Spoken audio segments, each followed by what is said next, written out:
Bonjour.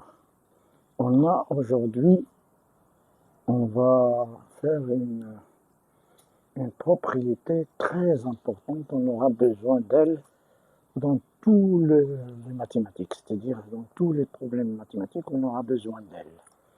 Dans les démonstrations et dans beaucoup de choses, on aura besoin surtout l'algèbre et le numérique. D'accord. Donc, comme d'habitude, on travaille dans N. Donc les ensembles N et Z sont des ensembles illimités. Donc étudions les propriétés de N et N étoiles. Donc on a aujourd'hui, c'est-à-dire toujours dans la deuxième partie, donc on a toujours l'ordre croissant. Qu'appelle-t-on l'ordre croissant?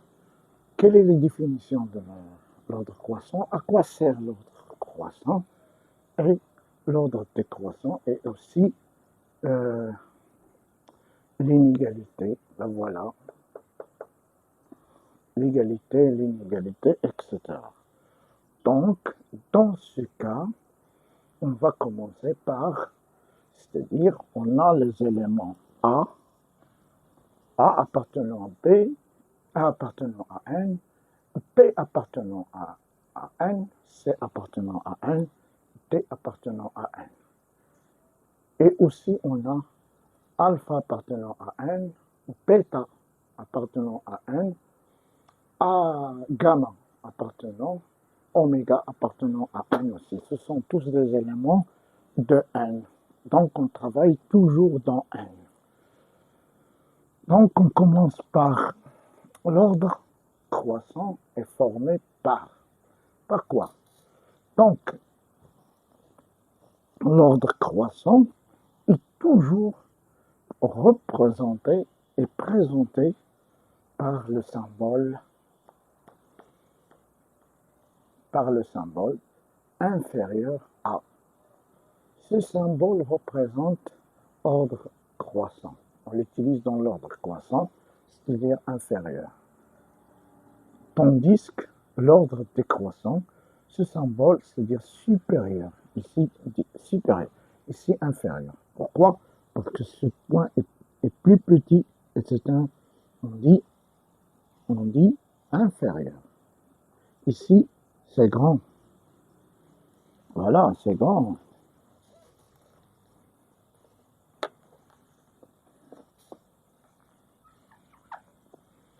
Voilà le sens. Voilà le sens. Le sens, c'est grand. Voilà le grand. Très grand. Mais ceci est petit.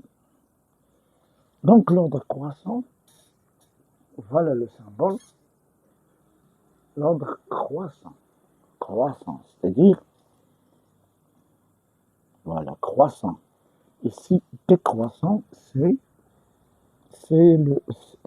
c'est le symbole représentant l'ordre décroissant. Décroissant signifie que, voilà, on va utiliser les éléments, les entiers naturels. Voilà. On a par exemple A inférieur à B. A inférieur à B. C'est comme ça qu'on détermine ordre croissant. C'est-à-dire A est plus petit que B. A est plus petit que B. Voilà. Voilà. B est grande. A est petite. Voilà, elle est très petite. C'est-à-dire elle est représentée par ce coin. Mais ceci est représenté par ceci. Donc c'est supérieur, plus grand. Donc A, voilà, A est plus petit que B. B est plus petit que B. A est plus petit que B. B, voilà, est plus grand que A. A est plus grand que A.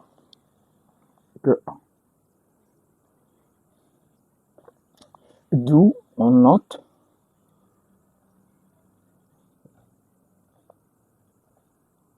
on note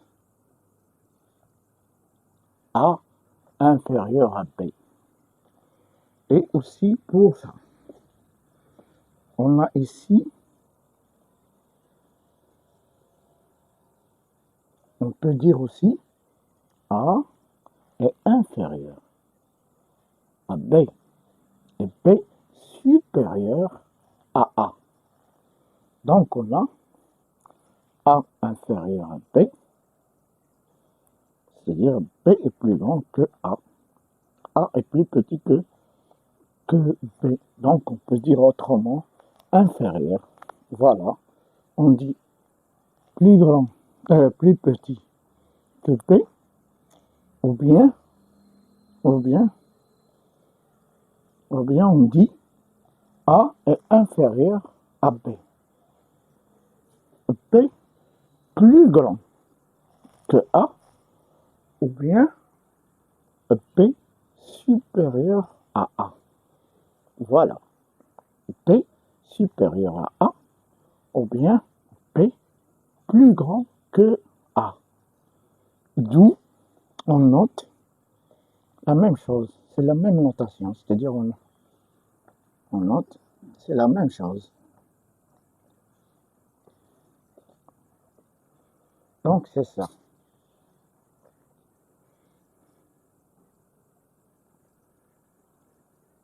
Ordre décroissant.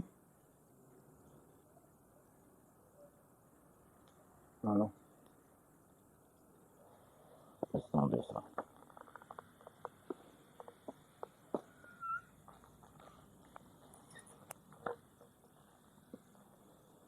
Donc voilà, on a expliqué l'ordre croissant. A est plus petit, A est inférieur.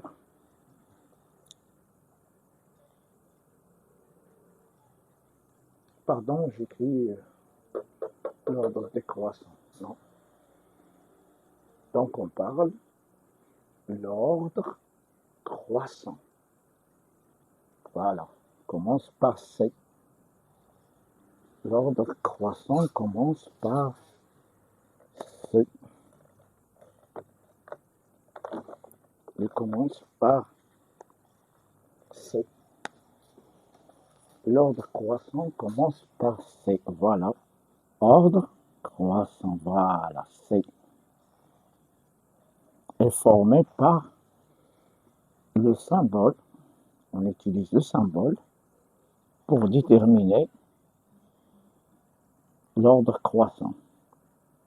L'ordre croissant a le symbole. Ce symbole représente l'ordre croissant. Ici, A est inférieur à B. A est plus petit que B. Mais B est plus grand que A. C'est-à-dire, autrement dit, on utilise un autre où A est inférieur à B. B est supérieur à A. Donc, c'est une propriété caractéristique de l'ordre croissant, c'est-à-dire c'est une définition. Donc on passe à l'ordre. Non, on va faire donc comment. Donc j'ai expliqué ça. On passe en numérique. Un exemple est bien en utilisant cas général.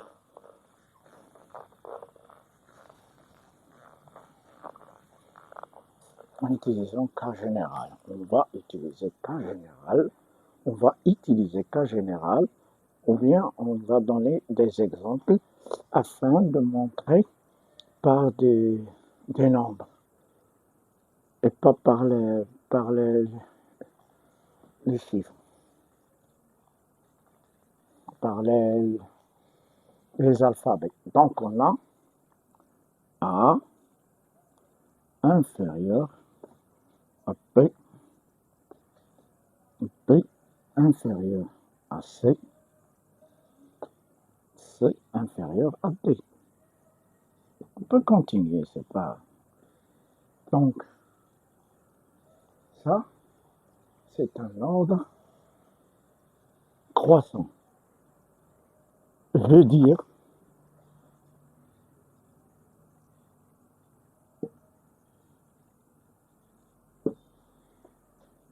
exemple, hein, on dit, on dit 0 inférieur à 1. Combien 1, 2, 3, 4. 1, 2.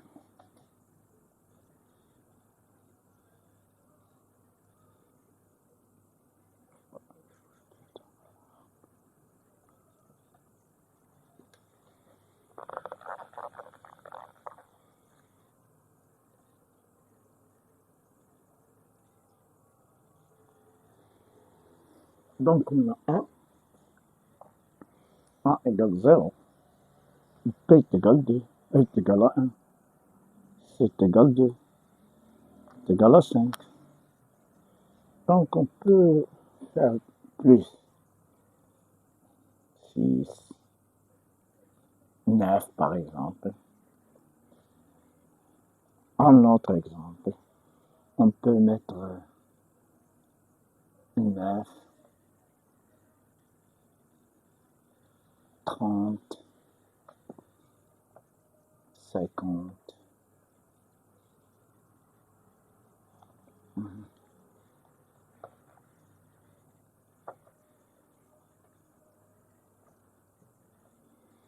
50, 100.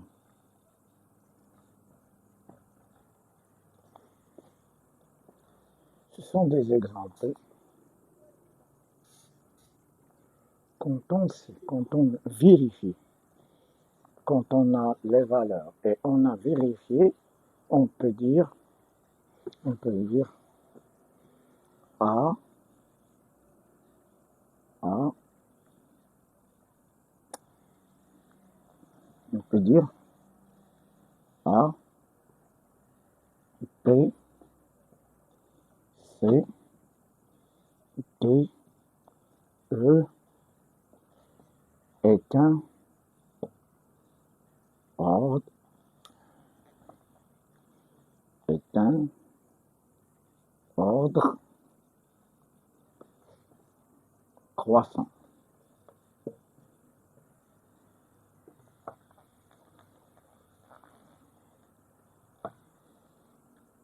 Croissant. Oui, c'est un ordre croissant. On a vérifié que A plus petit que B, B plus petit que C, et D plus petit que E, et E plus petit que F, par exemple.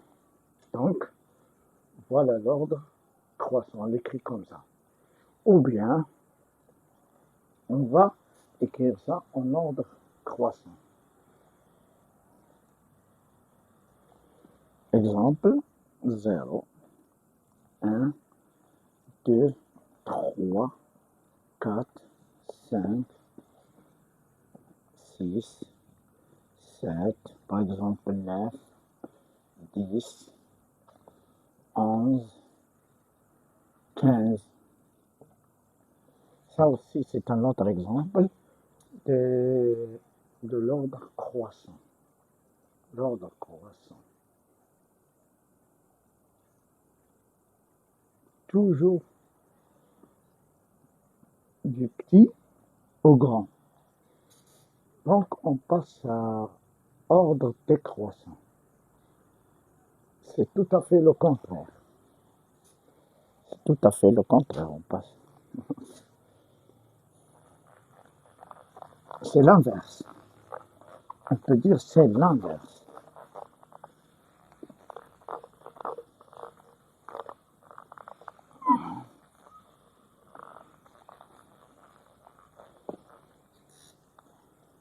L'ordre décroissant est formé. Donc on a J'ai dit déjà que... Donc on a alpha. On parle de l'ordre croissant. L'ordre croissant, alpha, supérieur à bêta, supérieur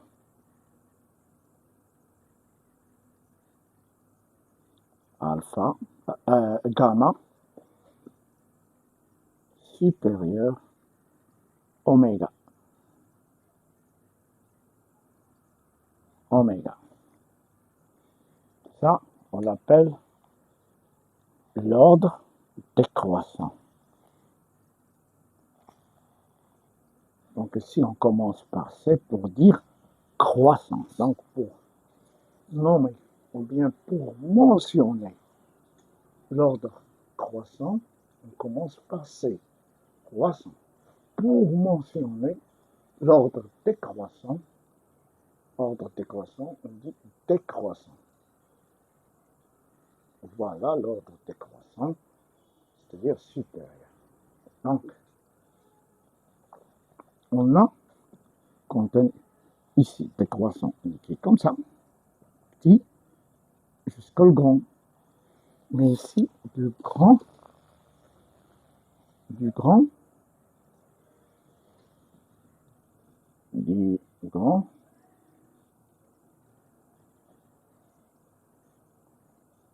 à au petit.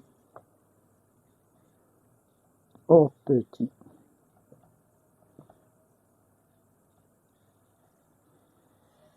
C'est-à-dire, on commence par le grand et on finit au petit. Plus petit. Parce qu'on a ce sens. Ici. On a par exemple, prenons alpha est égal 10. Supérieur, c'est-à-dire grand, que 9. 9 supérieur à 7. Supérieur à 6. Supérieur à 5, etc.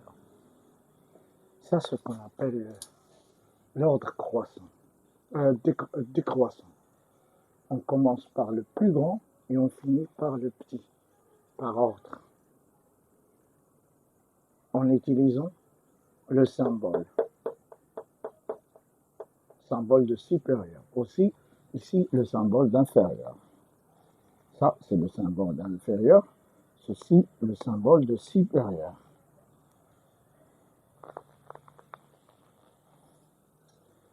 Donc, on a ça.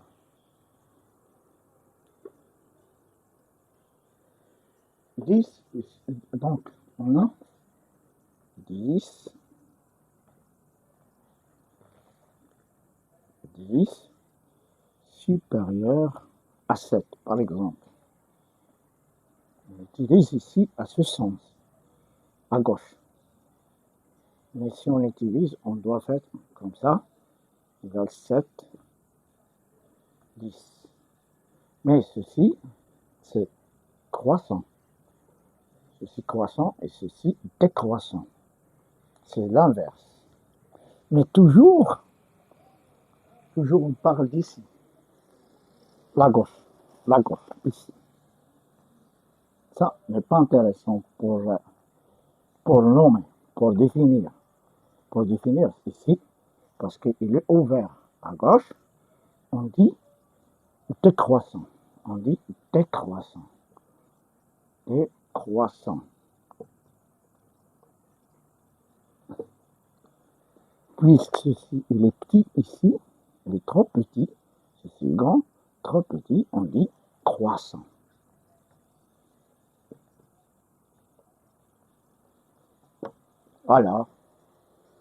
Voilà l'explication. Donc on passe à autre chose.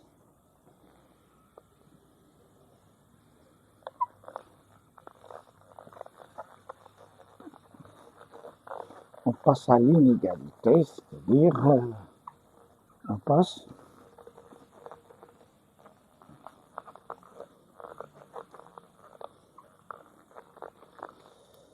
voilà, on passe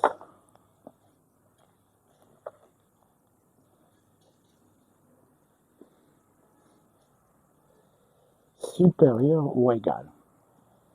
On a par exemple A, par exemple supérieur ou égal à B. Que signifie?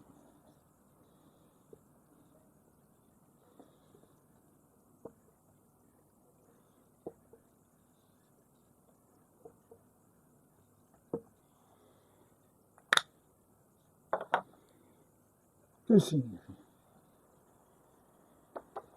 Que signifie ça? On a A inférieur ou égal à B. Ou bien alpha supérieur ou égal à bêta. Que signifie ceci?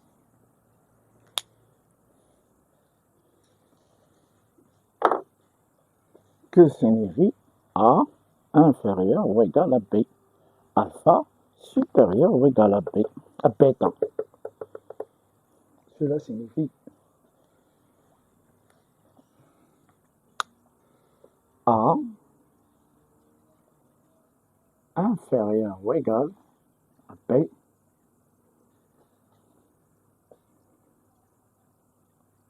c'est-à-dire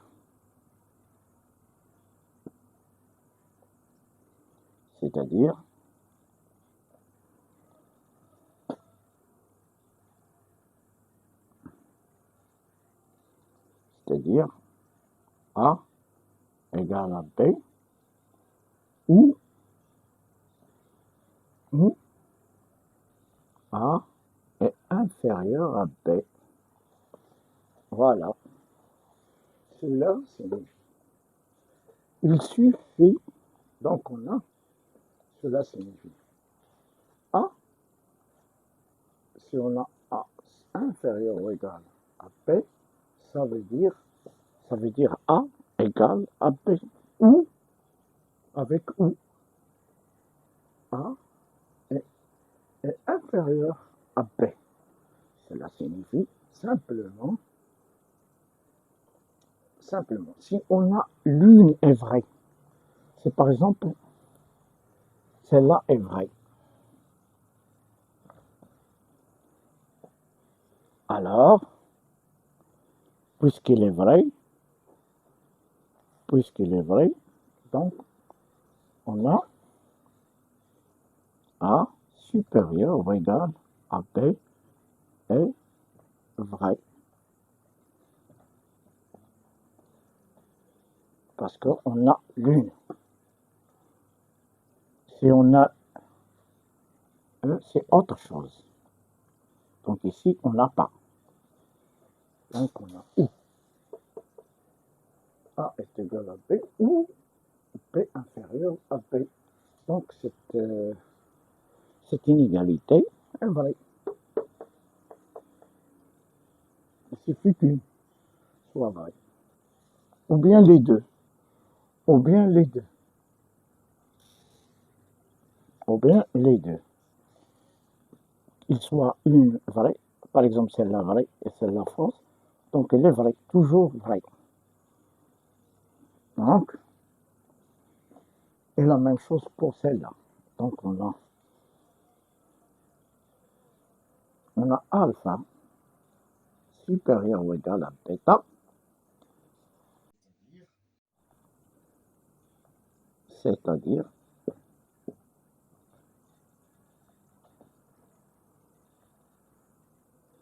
alpha égale à bêta ou toujours ou, on écrit ou, alpha est supérieur à bêta. Celle-là est vraie, donc on dit que celle-là est vraie.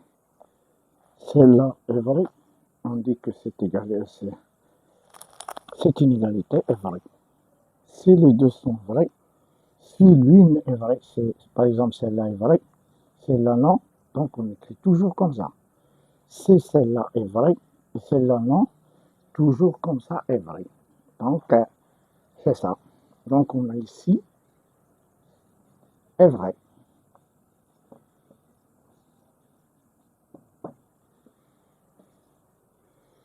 Voilà l'explication. Je crois que c'est pas la peine de donner des. On peut donner. On dit 5 supérieur ou égal à 3. Puisque 5 n'est pas égal à 3, puisqu'il est différent, inférieur,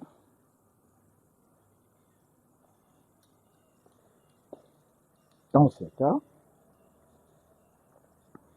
on a 5 différents de 3, mais 5 supérieur à 3. Donc ceci est vrai. Donc je crois que j'ai clarifié ceci, j'ai montré ça. Et dans les exercices, on va continuer la compréhension de cette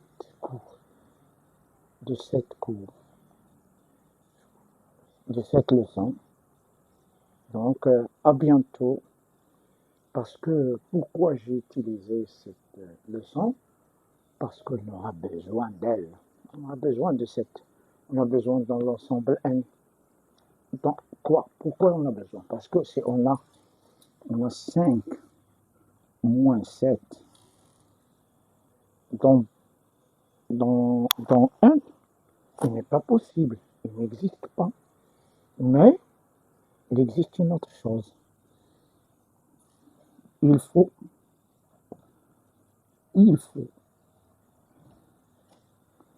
un moins 7, il faut que A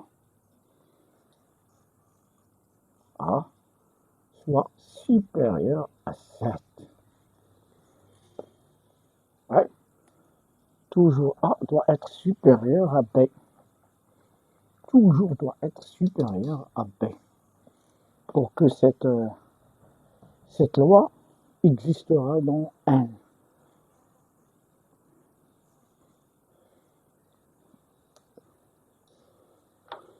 Il faut faire des exercices. Si vous trouvez des exercices, envoyez-les-moi. Donc, à bientôt. Donc, on verra une autre leçon. C'est-à-dire, c'est très important ça.